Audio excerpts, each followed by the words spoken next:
최근에 있었던 한 성도의 이야기입니다. 어느 날 이 성도께서 길을 걸어가고 있는데 젊은이들이 핸드폰과 카메라를 들고 나타나서 이렇게 얘기를 했다는 거예요.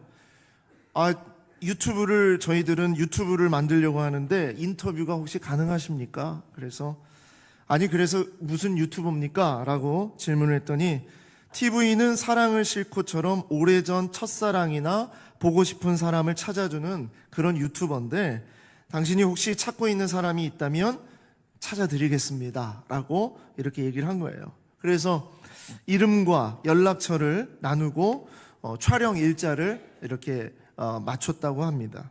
그리고 2차 만남을 갖고 영상 제작에 필요한 인터뷰를 더 하고 싶다고 이렇게 해서 이야기를 나누는데 요즘 힘든 일은 없는지, 무엇으로 스트레스를 많이 받고 있는지 그런 것들을 인터뷰로 이렇게 물어왔다는 거예요.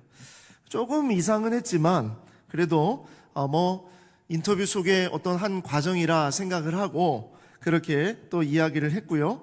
시간이 지나면서 점점 그 사람들과의 만남 속에서 격려와 위로를 받게 되고 그 만남에 묘하게 빠져 들어갔다는 얘기입니다.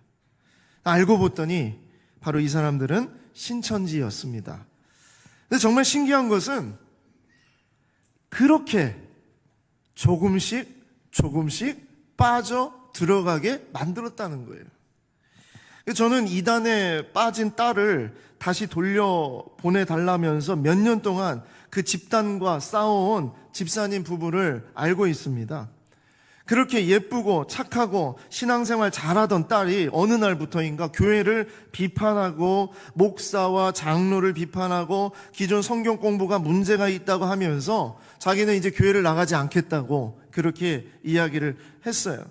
그래서 부모님이 볼 때에 그저 신앙적인 방황을 좀 하나 보다 라고 생각을 하고 별로 그렇게 많이 그 부분에 대해서 이야기를 나누지 않았는데 알고 보았더니 오랜 시간 이단에 빠져서 완전히 쇠뇌가 된 상태였다는 겁니다. 결국은 집을 나가게 되었고요. 가족과의 모든 관계를 다 끊어버렸습니다. 그래서 그 부모가 너무나 속이 상하고 뒤집어져서 그 집단의 센터 앞에 가서 그렇게 막 시위를 하고 그랬던 것입니다. JMS, 신천지, 여호와의 증인 등 수많은 이런 이단들과 사이비에 빠졌던 이 청년들과 저는 이야기를 나눌 수 있는 기회가 있었어요. 그래서 그런 집단에서 다시 이제 돌아온 그런 청년들입니다. 제가 너무나 궁금한 게 뭐냐? 왜 그런 집단에 빠져들게 됐냐? 너처럼 똑똑하고 또 건강하고 그리고 외적으로도 아무런 문제가 없고 가족에도 문제가 있는 것도 아닌데 왜 그런 집단에 그렇게 빠져들게 됐느냐라고 이제 질문을 했을 때 그 이유를 하나씩 이야기를 하는데 이야기를 듣고 있는데 저도 정말 점점 빠져들 것 같더라고요. 그것은 그 집단이 정말로 자신을 위로하고 격려하고 정말 날마다 자기를 특별하게 대해 주었기 때문이라는 거예요. 세상에서 또 친구들 가운데에서 가족도 자신을 그렇게 대해 준 적이 없대요. 근데 그 집단에 가면 늘 최고의 존중과 사랑으로 그리고 나의 상처까지도 같이 고민하려는 그 마음과 태도에 감동을 받게 되었다는 겁니다. 그래서 한마디로 말하면 나 자신을 완전히 신처럼 쫙 이렇게 받쳐주는 그런 느낌을 받게 한다는 거죠. 나중에 그것이 위장이었고 그 집단의 교리와 사상에 젖어버리게 한 일종의 전략이었다는 것을 알게 되었지만 그때에는 나오고 싶어도 나올 수 없었다고 했습니다.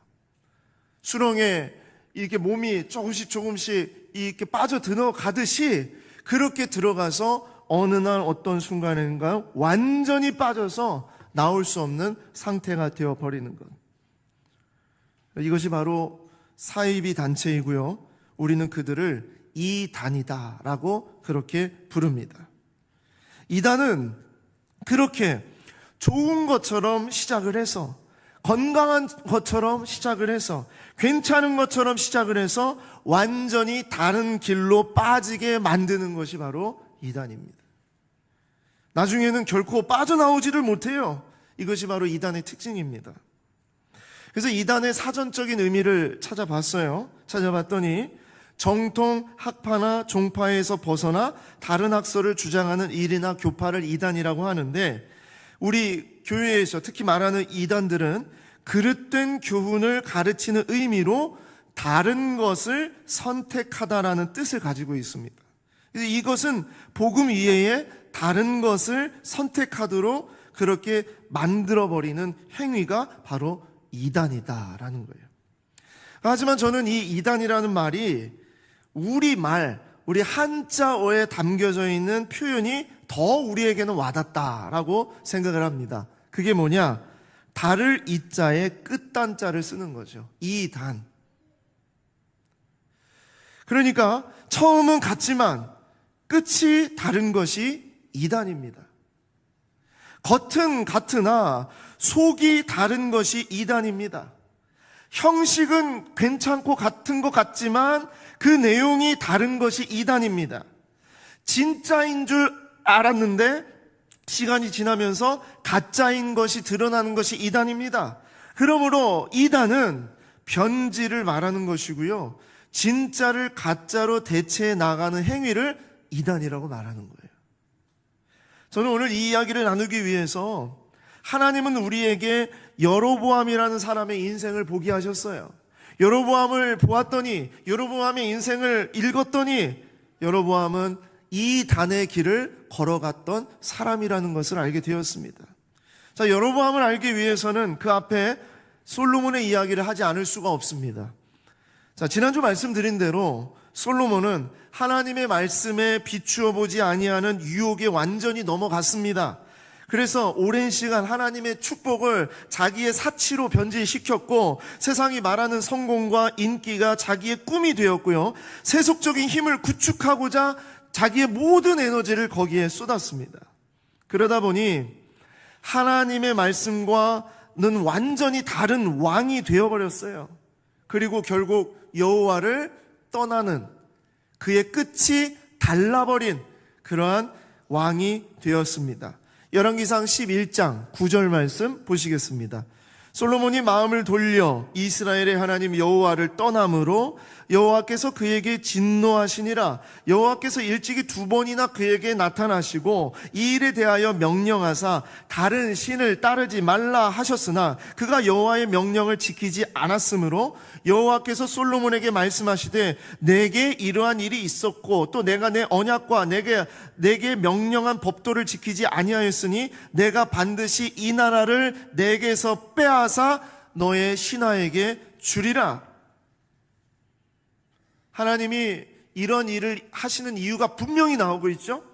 자, 그때 내 신하에게 주리라 했던 그 신하가 누구냐? 바로 여로보암이라는 사람입니다. 열왕기상 11장 26절입니다.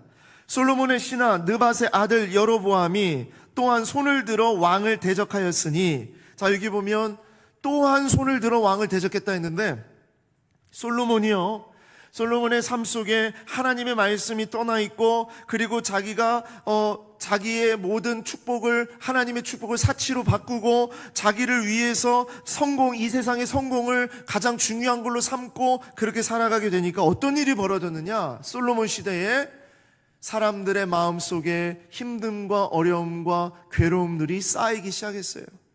그 솔로몬을 바치기 위해서, 솔로몬을 위한 그런 나라를 만들기 위해서 많은 사람들이 희생을 했어요. 그런 가운데 솔로몬의 대적자가 나오게 됩니다. 근데 이 대적자가 처음에 나온 것이 이방인 사람들이에요. 이방 사람들. 솔로몬의 대적으로 나타났는데 오늘 이 말씀에 보니까 또한 손을 들어 왕을 대적하였으니 이스라엘 백성 가운데서도 솔로몬에게 대적을 한 사람들이 나타났다. 그가 바로 여로보암이라는 사람이다. 자, 근데 이 여로보암은 에브라임 족속인 스레다 사람이요 그의 어머니의 이름은 수루하니 과부더라. 그가 손을 들어 왕을 대적한 까닭은 이러하니라. 솔로몬이 밀로를 건축하고, 밀로라는 것은 계단식 건축을 말합니다. 이 예전에 정말 그의 아버지 다윗의 성읍 때부터 정말 그런 건축물들이 이제 금이 가고 또 틈이 생기고 구멍이 나고 뭐 이러면 이제 수리를 해야 되잖아요. 그런 수리를 해야 되고, 또 하나는 솔로몬 시대에 북쪽부터 남쪽까지 모든 땅 가운데 자기를 위한 요새들을 세워 나갔습니다. 그런 요새를 세우는, 건축하는 일에 사람들을 썼어요. 그래서 그 무너진 것을 수축하는데 이 사람 여로보암은 큰 용사라. 솔로몬이 이 청년의 부지런함을 보고 세워 요셉 족속의 일을 감독하게 하였더니, 그랬어요. 에브라임 지파였기 때문에 에브라임이 바로 요셉 족속이거든요. 요셉의 두 아들 에브라임과 므낫세, 바로 이 두 지파로 나뉘어지게 되는데, 그런 가운데에서 요셉 족속의 일을 감독할 사람으로 여로보암을 뽑았다는 겁니다. 이 사람이 에브라임 사람이었다. 이게 참 중요합니다. 이 여로보암이 에브라임 사람이었다. 이 에브라임은 유다 지파와 가장 맞먹는 영향력과 숫자를 자랑하는 지파였어요. 이스라엘의 12지파 가운데에서 그 다윗으로부터 시작해서 정통적으로 왕의 그 모든 그 세대를 이어나갈 수 있는 그 지파는 유다 지파였습니다. 자, 그런데 이 유다 지파만큼 크고 넓은 땅을 가졌고 그리고 많은 사람을 보유하고 있었던 지파가 바로 에브라임 지파였어요. 그래서 이 에브라임은요, 이스라엘의 북쪽 지파, 다른 작은 지파들을 다 대표하는 이름으로 에브라임 지파라고도 말을 했어요. 그러니까 이 여로보암은 에브라임 지파였다라는 그 단어 자체가 무엇을 말하냐면 북방의 모든 지파들을 대표하는 사람이 되었다라는 것을 말하고 있는 겁니다. 자, 그리고 이 여로보암은 큰 용사다 그랬습니다. 이 큰 용사는 힘의 용사다, 힘을 가진 용사다, 그런 뜻이에요. 그러니까 여로보암은 힘을 가졌던, 권세를 가졌던, 사람들을 자기 힘으로 끌고 갈 수 있었던 그런 리더십이 있었던 사람이라는 것이고요. 그리고 이 청년은 부지런했어요. 열심히 했습니다. 충성되게 일을 했습니다. 그래서 솔로몬은 여로보암을 자기 수하에 두고 요셉 지파, 크게 말하면 북방에 있는 그런 일들을 감독하게 하는 그런 자리에 바로 여로보암이라는 사람을 두게 된 것입니다. 자, 그런데 그로 얼마 지나지 않아서 하나님은 이 여로보암에게 예언자 아이야를 통해서 여로보암에게 말씀을 하십니다. 자, 열왕기상 11장 31절 후반절입니다. 이스라엘의 하나님 여호와의 말씀이 내가 이 나라를 솔로몬의 손에서 찢어 빼앗아 10지파를 내게 주고 오직 내 종 다윗을 위하고 이스라엘 모든 지파 중에서 택한 성읍 예루살렘을 위하여 한 지파를 솔로몬에게 주리니 이는 그들이 나를 버리고 시돈 사람의 여신 아스다롯과 모압의 신 그모스와 암몬 자손의 신 밀곰을 경배하며 그의 아버지 다윗이 행함같이 아니하여 내 길로 행하지 아니하며 나보기에 정직한 일과 내 법도와 내 율례를 행하지 아니함이니라. 하나님께서 여로보암을 택하신 이유, 그것은요, 그 땅에 이 이스라엘이 하나님 앞에 다시 돌아오기 위해서, 타락한 우상을 숭배하고 있는, 그리고 정말 그 세속적인 마음을 가지고 살아가는 이 백성들이 다시 하나님을 바라보게 하기 위해서, 그래서 여로보암을 선택했다라는 것을 말씀하고 있는 겁니다. 하나님은 여로보암을 하나님의 도구로 썼고요, 하나님의 그릇으로 사용하기 위해서 하나님의 말씀을 주셨어요. 그래서 하나님의 말씀을 붙잡고 나라와 민족을 이끌어가는 왕으로 하나님은 그를 세우셨습니다. 자, 열왕기상 11장 37절 38절입니다. 하나님이 말씀하세요. 내가 너를 취하리니, 여로보암을 취하리니 너는 내 마음에 원하는 대로 다스려서 이스라엘 위에 왕이 되되 내가 만일 내가 명령한 모든 일에 순종하고 내 길로 행하며 내 눈에 합당한 일을 하며 내 종 다윗이 행함같이 내 율례와 명령을 지키면 내가 너와 함께 있어 내가 다윗을 위하여 세운 것 같이 너를 위하여 견고한 집을 세우고 이스라엘을 내게 주리라. 분명하게 하나님은 여로보암을 왕으로 세우겠다. 그리고 하나님의 말씀을 다윗처럼 지켜 행하는 왕이 되라. 그렇게 말씀하신 거예요. 자, 근데 이 이야기를 누가 들었느냐? 솔로몬이 들었습니다. 그래서 솔로몬은 즉시 여로보암을 죽이려고 합니다. 열왕기상 11장 40절입니다.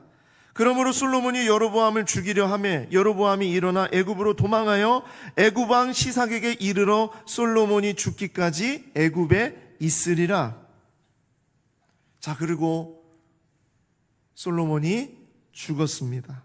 솔로몬이 죽고 그의 아들 르호보암이 이제 왕으로 등극하게 되면서 애굽에 있었던 여로보암이 르호보암 왕을 만나기 위해서 왔습니다.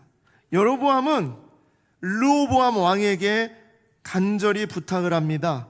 백성의 아픔과 고역을 대표해서 새로운 왕에게 부탁하노니 솔로몬보다 관대한 통치를 해달라. 우리가 너무 힘들었다, 어려웠다. 그러니까 아들인 당신은 우리에게 좀 관대하게 해줬으면 좋겠다라는 요청이에요. 하지만 백성의 마음을 듣는 마음이 없었던 르호보암은 이것을 거부합니다. 그리고 오히려 그 요청을 더 무서운 채찍으로 바꿔서 공격합니다. 열왕기상 12장 13절 14절입니다. 왕이 포악한 말로 백성에게 대답할세, 르호보암입니다. 솔로몬의 아들이 백성에게 대답할세, 노인의 자문을 버리고 어린 사람들의 자문을 따라서 그들에게 말하여 이르되 내 아버지는 너희의 멍에를 무겁게 하였으나 나는 너희의 멍에를 더욱 무겁게 할지라. 내 아버지는 채찍으로 너희를 징계하였으나 나는 전갈 채찍으로 너희를 징치하리라 하니라. 이제 완전히 일이 틀어졌어요. 이것을 보고 있었던 사람들이 누구냐? 북방의 사람들입니다. 에브라임 지파뿐만 아니라 노역을 하고 힘들게 살았던 바로 이 북방 지파들, 이 사람들이 이제 결정을 내리는 거예요. 우리에게 왕이 유다 지파에게서만 나올 이유가 있느냐? 우리가 새로운 나라를 만들자. 그래서 그들은 북쪽에 있는 10개의 지파가 함께 마음을 모아서 북방의 10지파를 전부를 총괄하는 나라 북이스라엘이라고 이름을 짓고 북이스라엘을 만들게 되고요.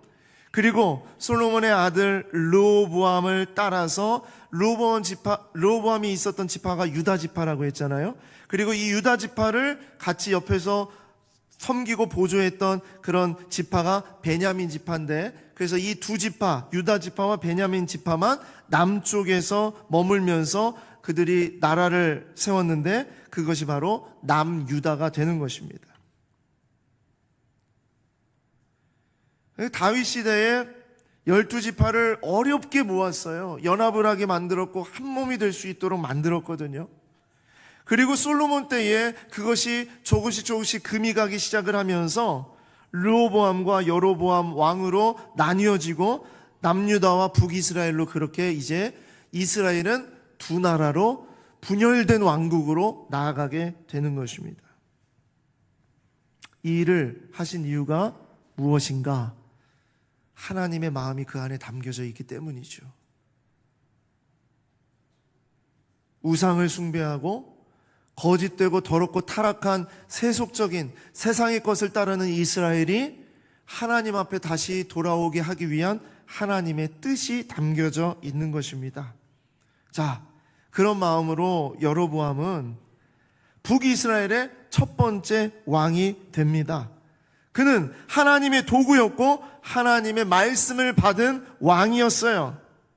하나님이 여로보암을 세운 것은요, 솔로몬과 르호보암의 죄악으로부터 인해서 하나님의 심판을 나타낸 것이고요, 그러므로 남유다가 정신을 차리고 하나님께 돌아오게 하기 위해서 하나님은 이런 역할로 북쪽에 여로보암을 세우신 겁니다.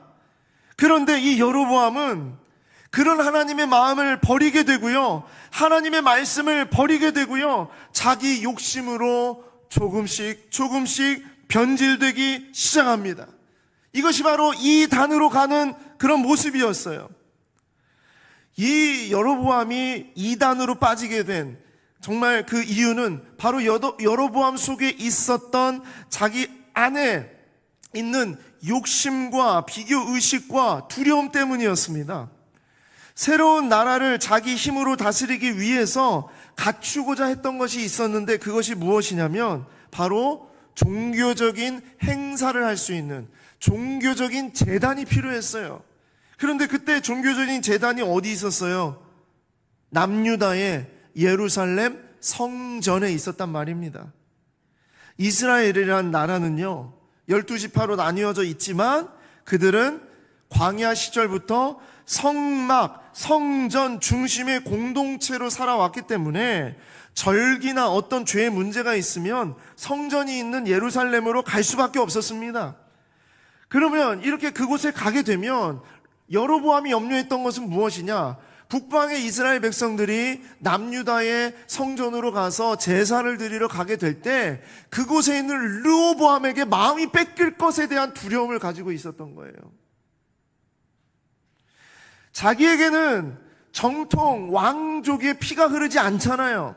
그러니까 이것을 어떻게 해서든지 사로잡기 위해서, 사람들의 마음을 이렇게 꽉 잡기 위해서 정말 이 여로보암은 해서는 안 될 이단의 그런 결정들을 하게 됩니다. 자, 열왕기상 12장 28절부터 보시겠습니다. 이에 계획하고 두 금송아지를 만들고 무리에게 말하기를 너희가 다시는 예루살렘에 올라갈 것이 없도다. 이스라엘아, 이는 너희를 애굽 땅에서 인도하여 올린 너희의 신들이라 하고 하나님을 금송아지로 바꿔버리는 겁니다. 과거 오래전 이스라엘 백성들이 출애굽을 해서 광야 가운데에서 시내산 밑에서 모세가 내려오지 않으니까, 오랜 시간 동안 기다려도 내려오지 않으니까 그때 만들었던 그 금송아지와 같이 이것이 우리 하나님이다 하고 금송아지 우상을 만들었어요.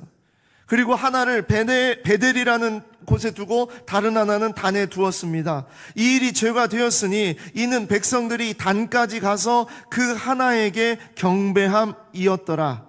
그가 또 산당들을 짓고 레위 자손이 아닌 보통 백성으로 제사장을 삼고, 제사장은 오직 하나님이 선택한 레위 백성에게서만 세워야 됐는데 아닌 백성들, 그냥 아무것도 아닌 사람들을, 자기 마음에 맞는 사람들을 제사장으로 삼고, 그리고 8째 달 곧 그 달 15째 날로 절기를 정하여 유다의 절기와 비슷하게 하고, 중요한 단어입니다. 비슷하게 하고 제단에 올라가되 베델에서 그와 같이 행하여, 비슷하게 하고 그와 같이 행하면서 그가 만든 송아지에게 제사를 드리며 그가 지은 산당의 제사장을 베델에 세웠더라.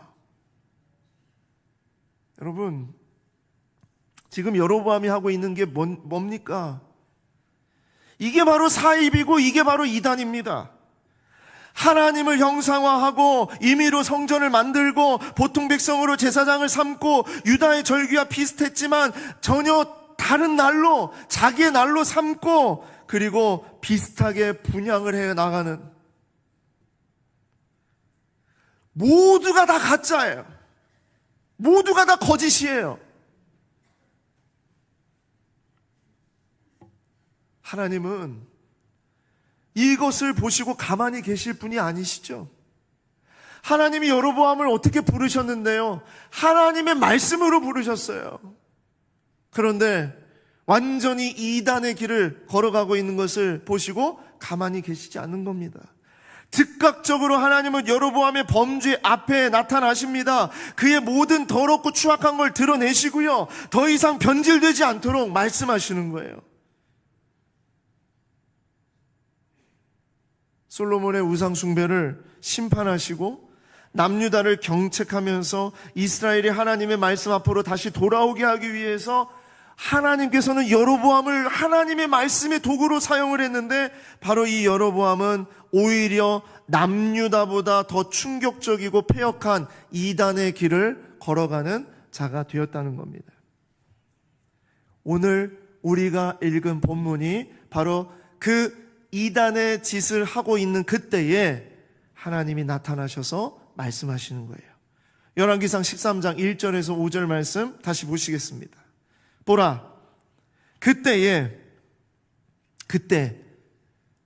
이 이단의 길을 걷고 있는 바로 그때에 하나님의 사람이 여호와의 말씀으로 말미암아 유다에서부터 베델에 이르니 마침 여로보암이 제단 곁에 서서 분향하고 있는지라 하나님의 사람이 제단을 향하여 여호와의 말씀으로 외쳐 이르되 제단아 제단아 여호와께서 이와 같이 말씀하시기를 다윗의 집에 요시아라는 이름하는 아들을 낳으리니 그가 내 위에 분향하는 산당 제사장을 내 위에서 제물로 바칠 것이요 또 사람의 뼈를 내 위에서 사르리라 하셨느니라 하고.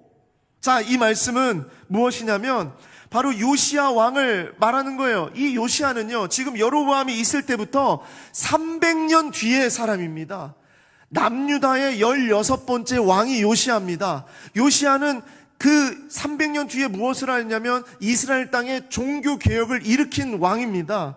그래서 종교개혁을 일으키면서 우상 숭배, 거짓된 산당들, 무당들 다 내쫓고 정말 그 거짓된 제사장들을 그 제물로 거기서 그냥 다 죽였어요. 그 일을 지금 300년 전인 지금 이 자리에서 여로보암 앞에 예언을 하고 있는 거예요. 이거 진노입니다. 하나님이 지금 기회를 주시는 거예요. 경고하고 있는 거예요.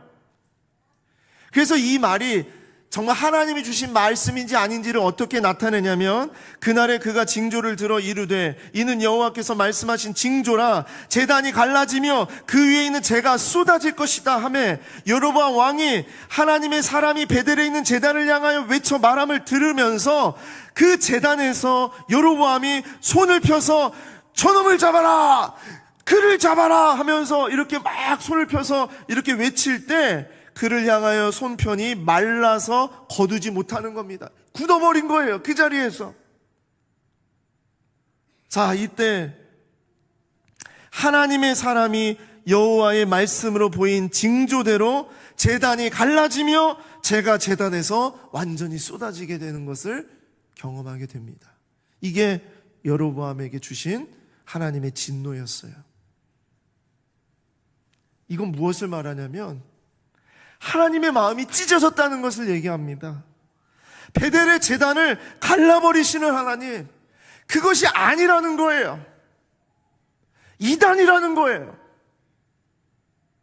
그래서 여로보암은 여기서 정신을 차리고 하나님이 자기를 왕으로 삼으신 이유를 다시 붙잡고 겸비하고 하나님 말씀으로 나아가야 됩니다.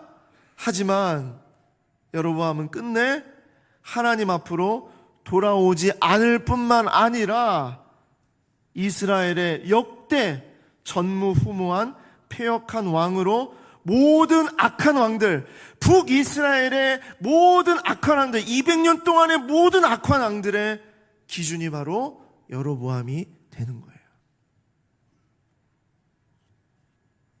열왕기상 13장 33절 34절입니다.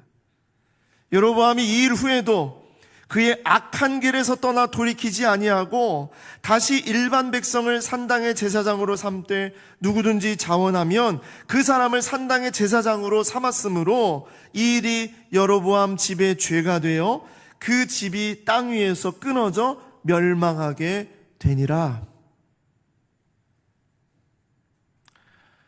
사랑하는 성도 여러분, 오늘 이 여로보암의 이야기를 통해 우리에게 전하시는 하나님의 마음이 무엇일까?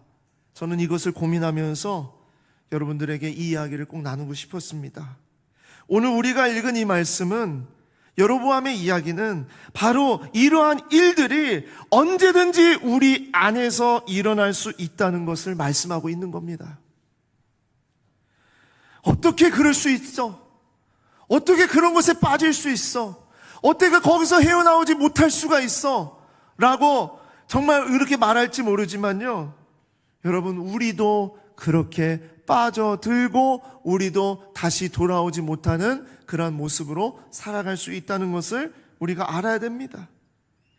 이 말씀 속에 담겨져 있는 하나님의 마음이 무엇인지 이것을 우리가 붙잡기를 소망합니다. 그것이 바로 이것입니다. 우리에게 있는 이단적 신앙을 경계하라 라는 것이에요. 이단적 신앙을 경계하라.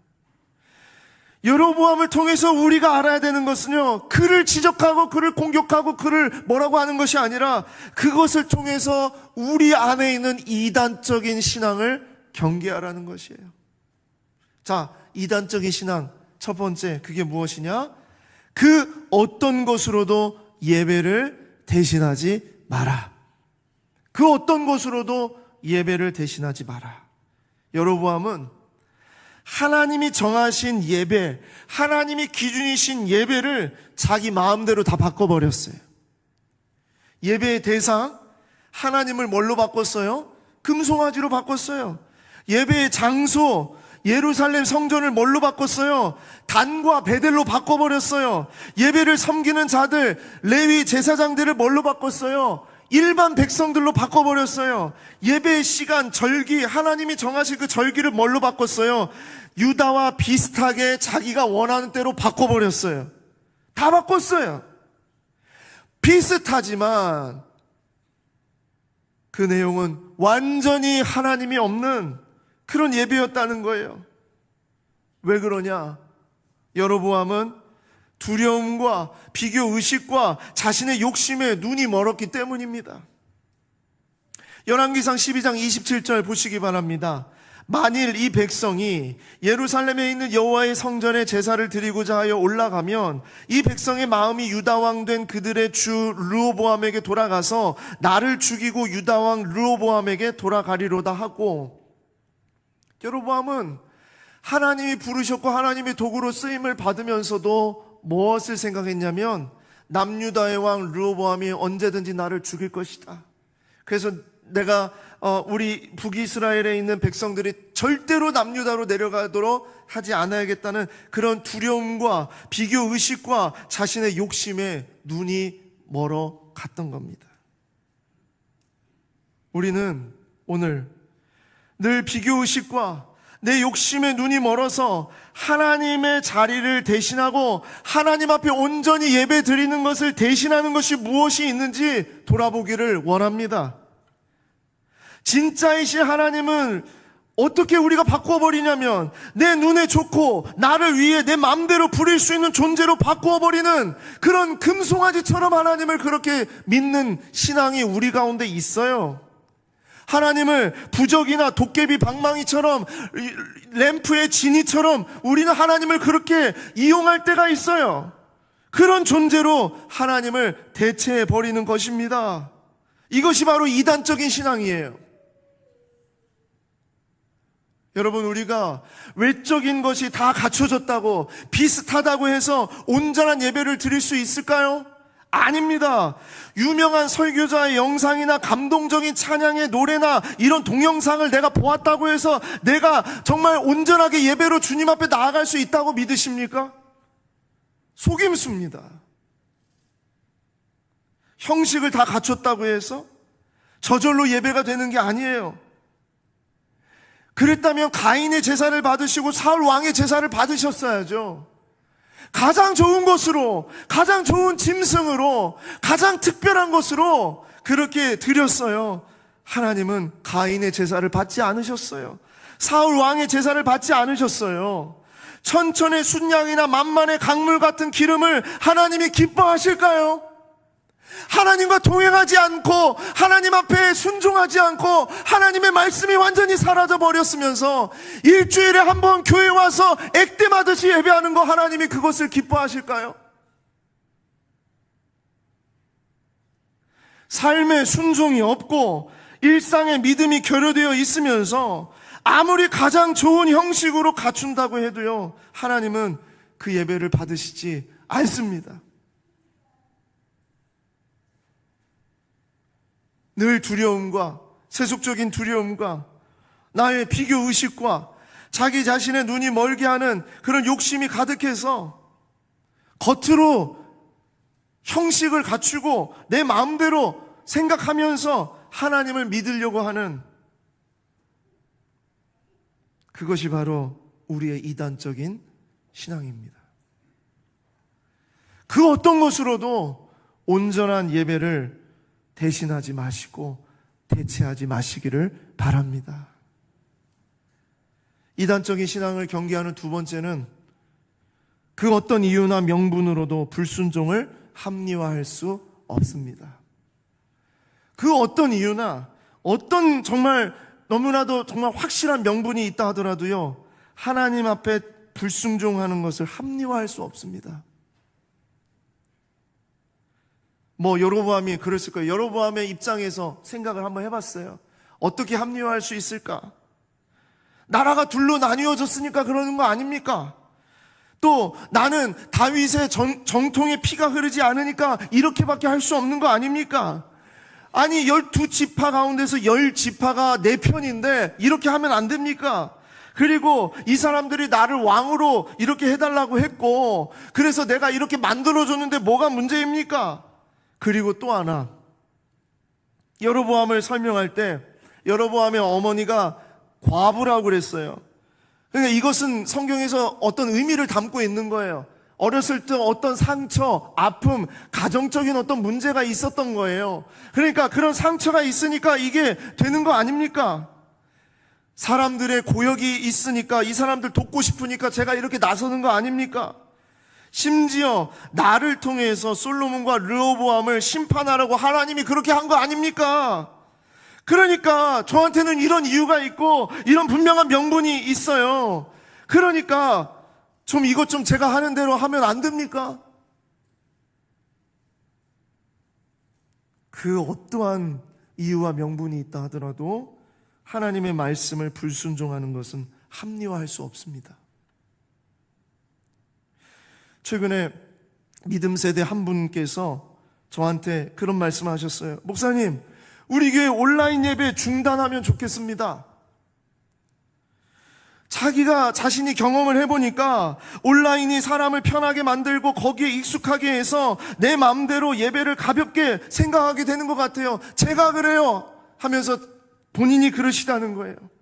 그러면서 정말 이걸로 자꾸 대체하는 거, 뭔가 이렇게 간편한 걸로 대체하는 거, 쉬운 걸로 대체하는 거, 자꾸 이게 있으니까 이제 어디에도 마음대로 가고 예배도 안 드리고 그냥 나중에 영상으로 하면 되고 자꾸 이런 마음이 든다는 거예요. 얼마나 공감을 했는지 몰라요. 실제로 코로나 이후에 나오지 않은 성도들이 20%에서 30%가 된다는 어떤 기관의 보고를 본 적이 있어요. 그래서 실제로 어느 교회에서는 온라인 예배를 중단해서 충격 요법을 줘가지고 성도들이 나오게 해야 되겠다 하고 진짜 그렇게 하는 교회도 있습니다. 사실 그렇게 막 충격 요법을 주는 것은 저는 동의하지는 않습니다만, 어쨌든 온전한 예배로 온전한 마음으로 그렇게 나아가는 그런 자리를 이제 다른 것으로 자꾸 대체해버리는 거예요. 그러면서 자꾸 어떤 이유를 대는 겁니다. 요즘 예배 왜 못 나오시나요? 요즘에 좀 왜 교회에 못 나오시나요? 목사님 너무 바빠서요. 할 일이 너무 많아서요. 아이들 양육에 정신이 하나도 없어가지고요. 건강하지 못해가지고요. 거리가 멀어서요. 이 이유를 댈 수 있는 것들이 정말 많습니다. 저는 그러다가 이런 생각을 했어요. 나중에는 우리가 왜 예배를 못합니까? 왜 말씀을 안 읽습니까? 왜 기도를 안 합니까?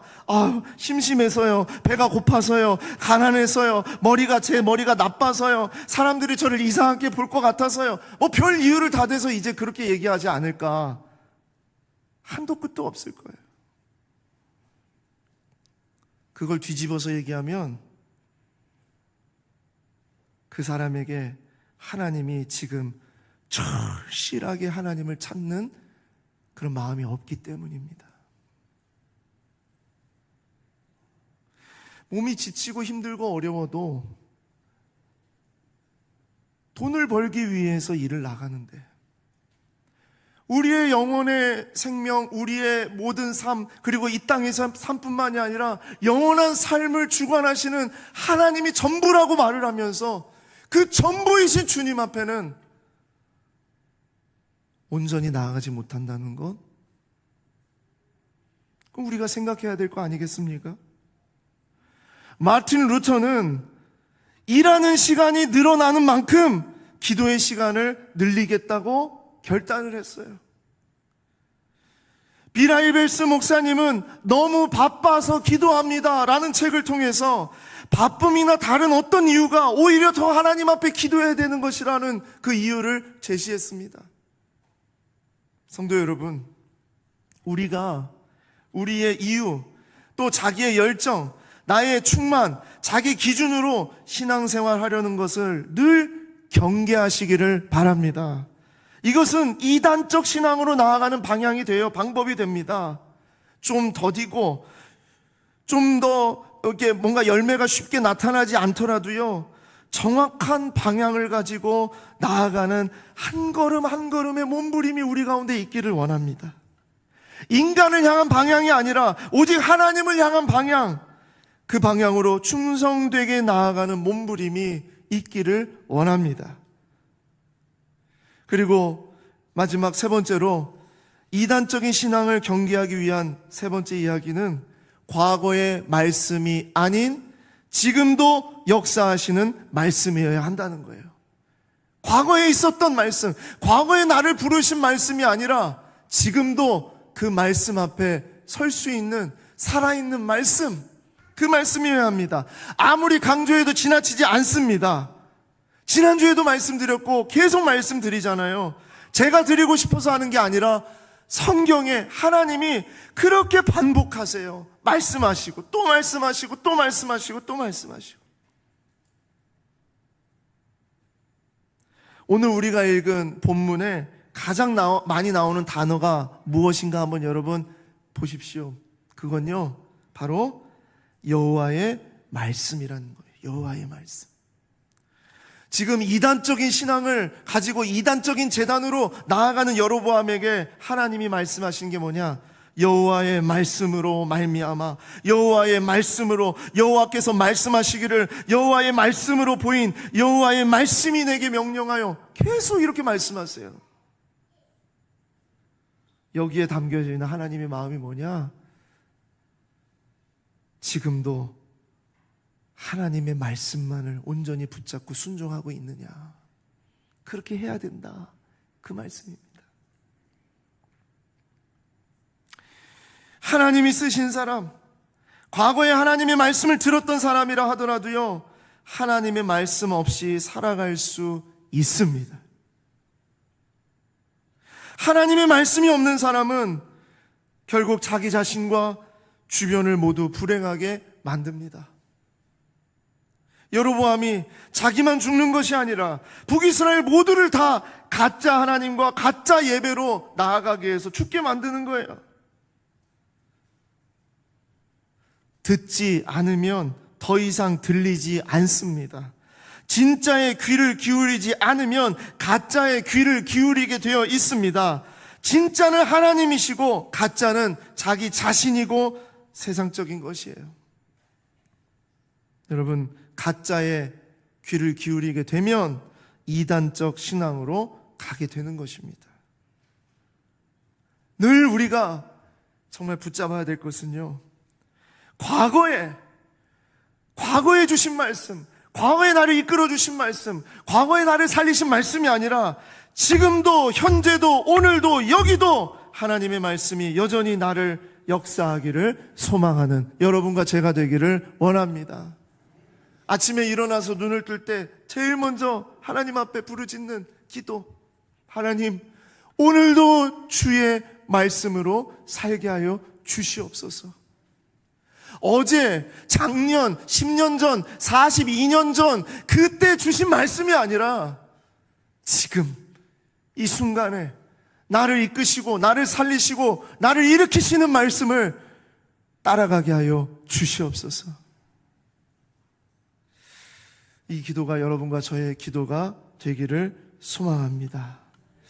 여로보암의 이단적 신앙 이야기는 우리에 대한 경고이자 우리를 살리는 기회입니다.